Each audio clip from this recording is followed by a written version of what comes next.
Hi there, I'm Esther Additional, and I'm so glad to be here speaking to you today. It's always an honor to be invited by my sister Ifeoluwa. Thank you so much for having me and for stewarding this grand vision. Thank you, big ups to you. I really respect you. And to the students of Maduka University, if you are excited to be here today, can you make some noise? Amazing. Thank you so much, everyone. I really would have loved to be here today. However, let's leverage technology. Trust me, you are in for an amazing time. And I want to assure you that as you listen, you will get answers to your questions. As you listen, you will get actionable steps, plans that you can start working on right from this moment. Things that you will apply to your life and that will change the course of your journey, even beyond your years in school.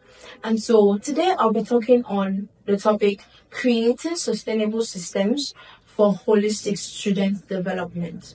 I've gotten several questions around balance. How can I achieve balance? How can I juggle my academic life, my spiritual life, with my business? How can I be a leader and still have good grades while in school? How can I do all of these things? You are in the right place and you get your answers here.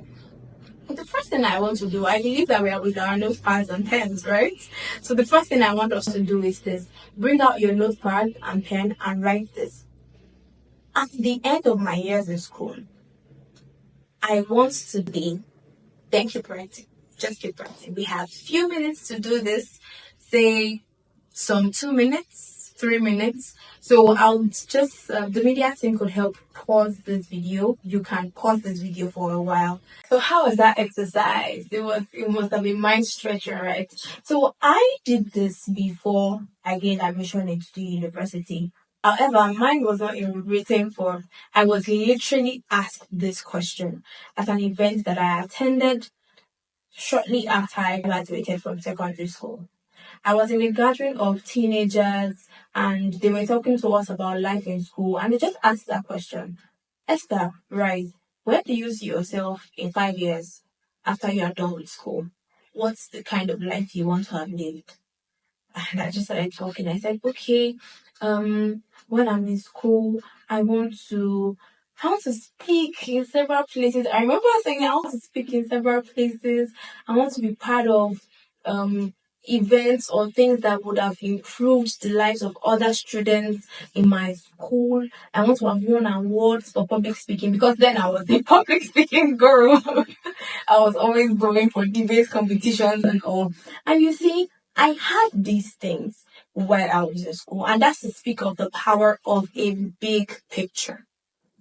As you journey through life, as you journey through school, there must be a big picture.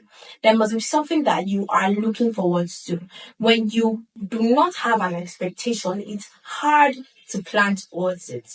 When there is no expectation, it's hard to know whether or not you are falling behind or you are making progress.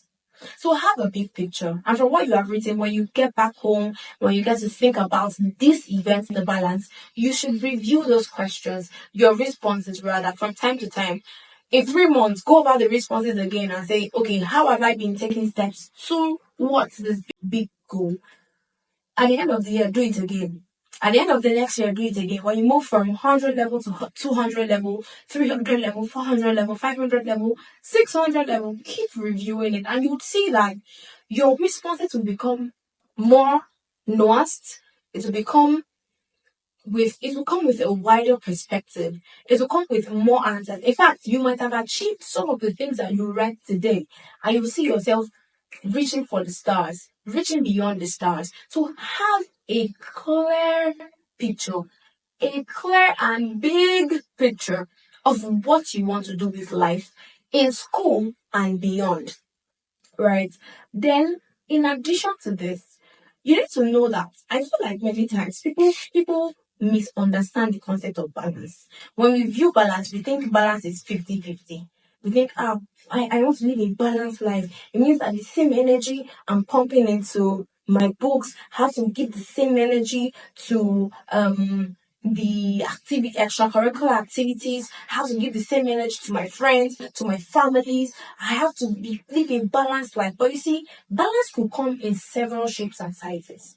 Balance could be 70-30. Balance could be 60-40. In fact, balance could be 95-5. Balance is just ensuring that all parts have a place. And that brings to mind chemical equilibrium. Most of us did chemistry. In chemical equilibrium, the forward reaction is equal to the backward. It's a reversible reaction. And you would see that sometimes the molar mass of one compound might be different from the molar mass of another compound. However, both of them come together. When they react together, they give a certain result, and everything is at equilibrium, despite the difference in their molar masses. That's just to show that balance is not a 50-50 thing. It can be in several forms and sizes. And this moves to the next point. Have a routine. Your typical day should have non-negotiables. Remember, we're starting with a big picture. Now, how can you bring that big picture and compress it into daily actionable steps? If your big picture is to graduate with a first class, what are the daily steps you can take towards a first class? What are the daily steps you can take to have the biggest business on campus, even with good grades? How can you break these things into little bite-sized routines that you can do on a daily basis? And this is just to speak about the power of habits. There are things that I do every day. For instance, I spoke about how public speaking is a very big deal to me. And right now, it has registered in my subconscious mind that every time I hear someone use a new word, I'm going straight to Chrome to look for the meaning of that word and the correct pronunciation. It started off not as a subconscious thing. It started off as an intentional step, an intentional habit to say, I want to build my communication skills. I want to be great at speaking. And I want people to understand me well when I speak. I want to know the right words to use, the right pronunciations. But I broke down that I want to be a great speaker into things that I can do every day that will not even cost me so much. So have a routine. Have non-negotiables. Your non-negotiables should include reading, studying God's word, praying, keeping in touch with family. It depends on what you want from life, like I said. So your big picture is very, very important. Now, when you have a list of things that you can do every day towards your big picture, is it everything you should now do? Knowing that we already have a regimented way to live life that school has given us from our timetables, this is where you need to understand how to prioritize. And a very effective tool that has worked for me over the years when it comes to setting priorities is to literally have a priority list. I don't call it a to-do list, I call it a priority list because I list those things in order of their priority. And a very great tool to help you do this is the Eisenhower matrix. Now, this is in the 4 quadrants. You can see urgent, not urgent, important, and not important. And there's a segment to do, decide, delegate, and delete. Now, what you should do when you have a long list of things to do, for instance, let's say for my day, let's say my to-do list involves, for instance, now I have to do this video so that I can share with you. I have to say my prayers, study my Bible. I'm currently part of a book club and I have to read the daily quota that we have been assigned to. I have work to keep up with. Let's say you have books to read, you have practicals to work on, you have this long list. What are the things that you should do? There are things that are urgent and are important. The best way to know these things is to ask yourself this question. What are the things that cannot happen without me being there? Trust me, your friend's birthday party can happen without your presence. Not because you do not love them, but rather, let's say you have a more pressing thing to attend to. For instance, God forbid, if a house is burning, that is super urgent, super important because things can get destroyed. A lot of things can be lost. When you have exams and someone wants you to help them get something from the market, the priority is not matching up. So the things you have to do fall in that category. Now, what are the things you can delegate? There are things that are important, right? But they are not urgent. You can delegate them to someone else. You can say, okay, oh, I have a friend that does this thing. I'm sorry, I have exams starting next week. I might not be able to do this right now, but then I have a friend that does it so well and they don't have exams now. And just call the person. Please, can you help me with this? Can you do this? Things you can decide on. They are not important and they are urgent, right? But then they are not so important. So you can decide on them later. For instance, let's say it's in the morning, you're going for classes and you're thinking, what will I eat when I come back? It's urgent to eat, right? Well, at the moment, it's not so important. You can decide on what to eat later. You can decide as you are moving out. You can decide while you are seated in class. You can decide at any point in time. Now, for the things that are neither important nor urgent, please delete them. Delete them. Scrolling through Instagram for 4 hours is not important and it's not urgent in any way. So please delete it. There are several resources online. There are several articles that have been written on how to use the Eisenhower matrix, and you can follow them to, understand how to use the Eisenhower matrix better. Another thing that has helped me so far when it comes to setting priorities is understanding the importance of time gaps.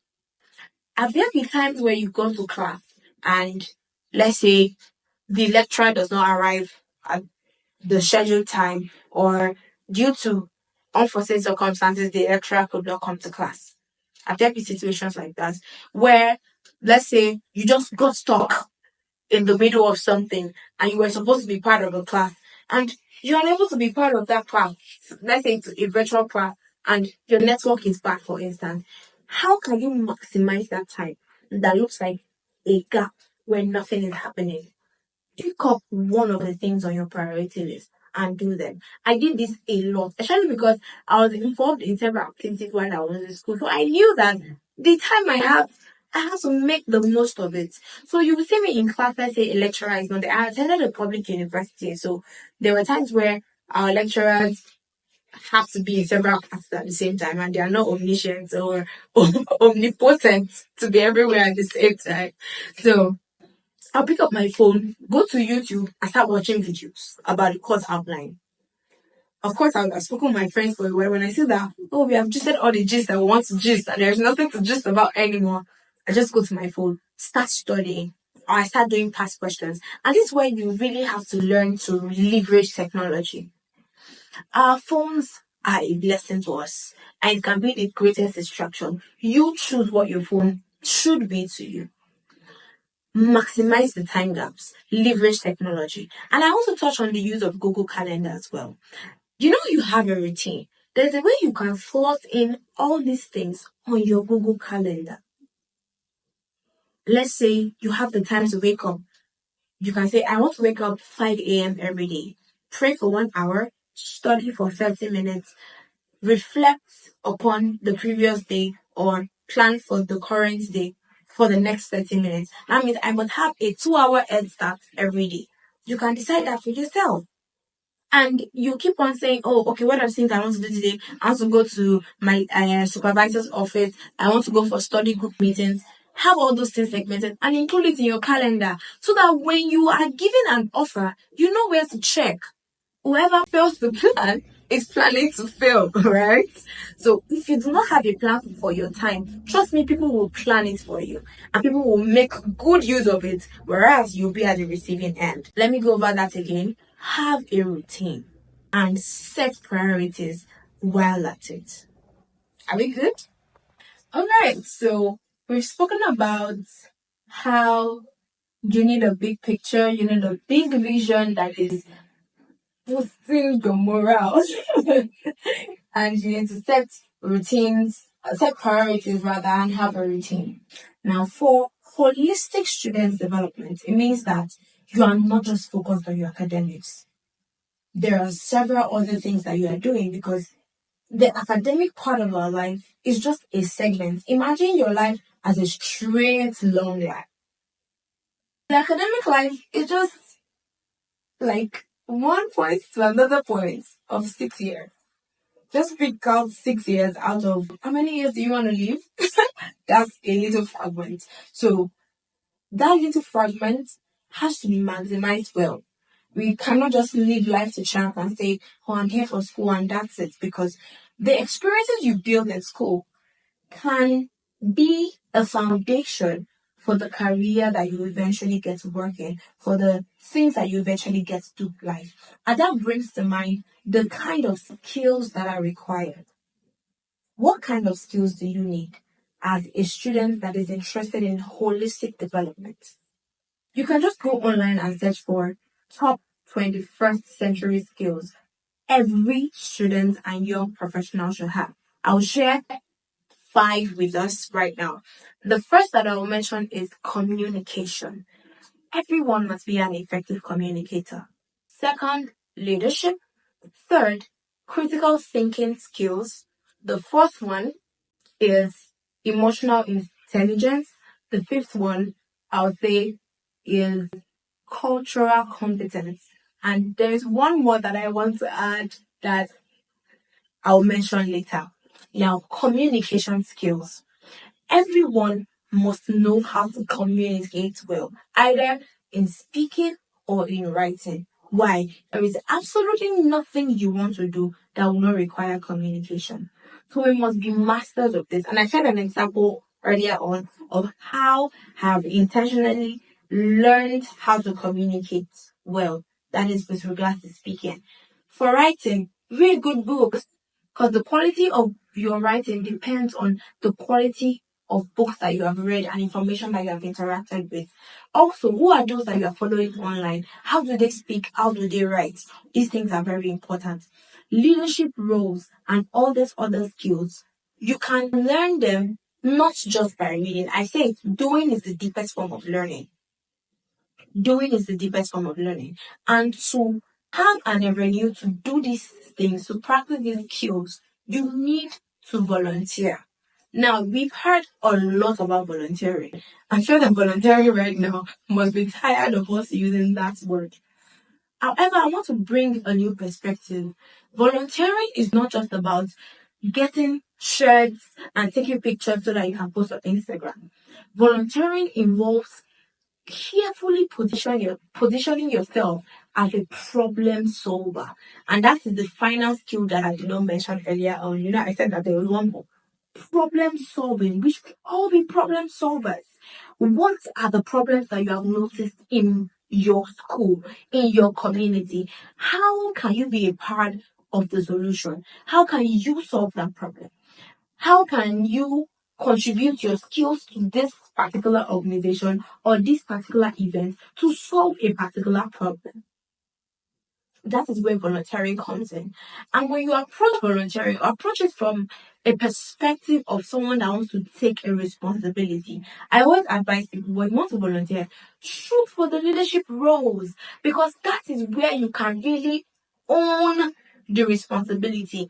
That's where you will be placed on the spot several times. You have to make decisions. You have to see a matter through till the end. You're not allowed to give up. So please take up leadership roles. Be actively involved in situations when change is happening. Don't be the bench warmer. Don't be the one that takes the back seat. Take a conscious effort to learn and to do the things that you have learned. And this will move me to the next point. Have a strong community. Be invested in communities. Be a part of people that will spur you to be better. Who are your firelighters? Who are your instigators? Who are the people that make you want to be the best version of yourself? Those are the kind of people you should keep around you. Those are the kind of people you should follow. Those are the kind of people you should listen to. Those are the kind of people you should talk to. Communities are very important. You can volunteer with several organizations. If you're interested in education, I'm a nurse. However, education is very big to me. I mean, I feel like education can solve all the problems in this world. And so while I was in school, I volunteered with organizations that were about education, any organization that is about youth development, mental transformation, education. I am right there because my own perspective of education is not just numeracy and literacy, it's rather about mental transformation. How can we get people to think correctly? How can people think correctly? How can they be a part of the change that we want to see?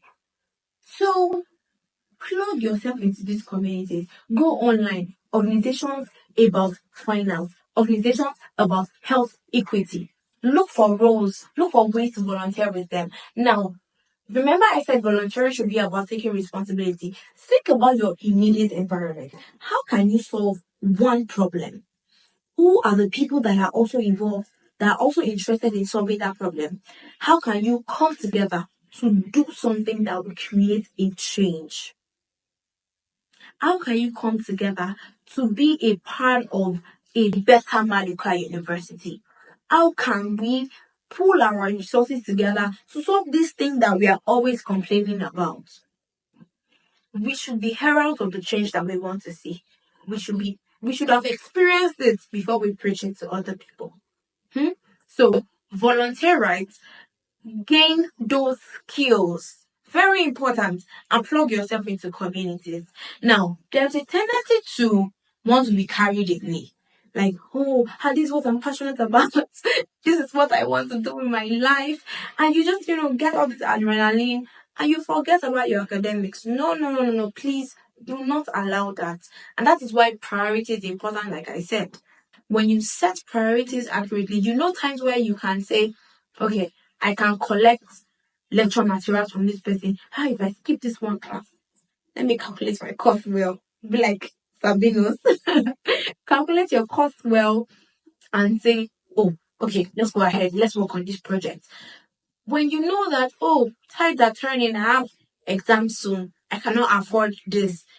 Whereas if you have had a routine of reading every day, there is little sacrifice you have to make when big things like exams are coming up. So the basic things really make up the big effects. Like I think it was Bill Gates that mentioned that we overestimate what we can do in 1 year and underestimate what we can do in 10 years. So when you take these gradual steps, you are on your journey to becoming a leader. You are on your journey to becoming a student that knows what they are doing and that is experiencing growth across all spheres of life. I hope you are following closely and I hope that you are gaining value for your time. Are we still together? Amazing. Thank you very much. Now, the final point I'll talk about is divine orchestrations. Trust me, there is no holistic development without the breath of the Almighty, without the active dependence on God. I did a lot of things while I was in school. I was a nursing student. I was part of the most impactful events while I was on campus. I dare say this. I can say this anywhere. I was part of the most impactful events, and even till now, I'm part of initiatives that are really impacting the lives of people and shaping how they think. Now, it was a lot to handle. It was a lot to handle, despite having these systems. But one thing held me, one thing formed the actual balance for me to do all these things, and it was the presence of God. Throughout my journey, I had several anchor scriptures that were helping me as I kept on going. I'll share a few. There were many times before exams that I just, as I'm reading, as I'm reading my books, I just keep saying, I have the unction of the Holy One, therefore I know all things. I have the unction of the Holy One, therefore I know all things. And I'm making room in my mind for answers, to understand what I am reading, to be led to know exactly where to read. I'm making room in my mind. Whenever I get fearful, like, oh, how my friends, they had more time to read more than me. There was a time that I was I was not able to fully attend class because I was volunteering for a course. I read a whole lot for that exam. I read like my life depended on it. But more to that, I prayed like my life depended on it. And that is, someone told me this while I was in 100 level. She said, read as if your life depends on it and pray as if your life depends on it. And trust me, my highest results ever were the times that I really, really prayed like my life depended on it. And I read as well. The way I read is very funny. I'll take every topic, break it into subtopics, and ensure that I read it. I ensure that I covered ground. Why? My big picture was not to live an average life. My big picture was to say, if they are getting the best in academics, I want to be part of it. I want to be part of people that have the best spiritual life. I want to be part, you can have a measure spiritual life, but I want to have a walk with God. I want to be part of the people that are making change. So I wanted the best of everything. And that was what I went for. So I kept on telling myself the times where I got scared, I would say, God has not given me the spirit of fear, but of love, of power, and a sound mind. I have a sound mind. There was a time in 2023 where there was this confession that I would always say when I'm reading for my exams as I prepare on a daily basis and stuff like that. I would say, I am made for A's. So I read like it. I retain like it. I understand like it. This is God's promise to me. A's. You will see me on the road and I'm chanting this over and over and over and over and over again. So it got to a point that it was second nature, it was my subconscious. I just knew that I cannot fail. It is not possible, it is not in my DNA.